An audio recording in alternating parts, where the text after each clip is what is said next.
ഇതിൻ്റെ ഒരു വീഡിയോ അത്യാവശ്യം റീച്ച് ആയിരിക്കണം. ഏത് വീഡിയോ എന്നറിയോ? ഞാൻ 2 ഫോട്ടോഗ്രാഫേഴ്സിനെ ഒരു പരിപാടിക്ക് വെക്കുന്നതിനെ പറ്റിയിട്ട് വീഡിയോ ചെയ്തിരുന്നു. അത് അത്യാവശ്യം റീച്ചായി. ഇതിൻ്റെ അടിയിൽ ഒരുപാട് പേര് കമൻറ്റ് ചെയ്തിട്ടും എനിക്ക് പേഴ്സണലായിട്ട് മെസ്സേജ് അയച്ചിട്ടും കുറേ നെഗറ്റീവായിട്ട് കുറേ കാര്യങ്ങൾ പറയുന്നുണ്ട്. അനക്ക് മാത്രം വർക്ക് മതിയോ, ഞങ്ങൾക്കൊന്നും വർക്ക് വേണ്ടേ? ഞാൻ ഇതിന് പറയാൻ ശ്രമിച്ച ഒറ്റ കാര്യമുള്ളൂ, ഒരു പരിപാടിക്ക് ഒരു ഫോട്ടോഗ്രാഫർ മതി, അത് ധാരാളമാണ്. ഇനി പറ്റൂല എന്നുണ്ടെങ്കിൽ 2 ഫോട്ടോഗ്രാഫർ വെക്കുക, അതും ഒരു ടീമിൻ്റെ അണ്ടറിൽ തന്നെ 2 ഫോട്ടോഗ്രാഫർ വെക്കുക. കാരണം ഒരു പരിപാടി നടക്കുമ്പോൾ ഒരു ഗ്രൂപ്പ് ഫോട്ടോ എടുക്കുമ്പോൾ 2 ഫോട്ടോഗ്രാഫേഴ്സിനും ഈ ഫോട്ടോ നിർബന്ധമായിട്ടും വേണം. അത്യാവശ്യം നമ്മളെ പരിപാടി ലാഗാവാനും ഇത് ഒരുപാട് പ്രശ്നങ്ങൾക്ക് ഇത് കാരണമാണ്. അത് നിങ്ങൾക്ക് തന്നെ ചിന്തിച്ചാൽ മനസ്സിലാവും. സംഭവം ശരിയാണ്, ബ്രൈഡ് സൈഡ് ഒരു ഫോട്ടോഗ്രാഫർ വേണം, ഗ്രൂം സൈഡ് ഒരു ഫോട്ടോഗ്രാഫർ വേണം. പക്ഷെ ഞാൻ പറഞ്ഞത് നിങ്ങൾ മനസ്സിലാക്കുക, ജസ്റ്റ് ഒരു റിസപ്ഷൻ പോലെയാണ് ഇന്ന് ഒരുപാട് പരിപാടികൾ നടക്കുന്നത്. ഒരുപാട് ഫോട്ടോഗ്രാഫേഴ്സ് വേണം, സംഭവം ശരിയാണ്.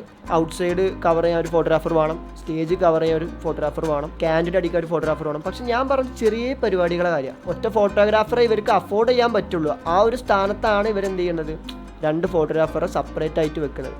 എന്നിട്ട് ആ ഒരു പേയ്മെൻറ്റിൻ്റെ ടൈം ആകുമ്പോൾ മാക്സിമം ബാർഗെയിൻ ചെയ്തിട്ട് പൈസ കൊടുക്കാത്തൊരവസ്ഥയും ഇതിൻ്റെ ഇടയ്ക്കുണ്ട്.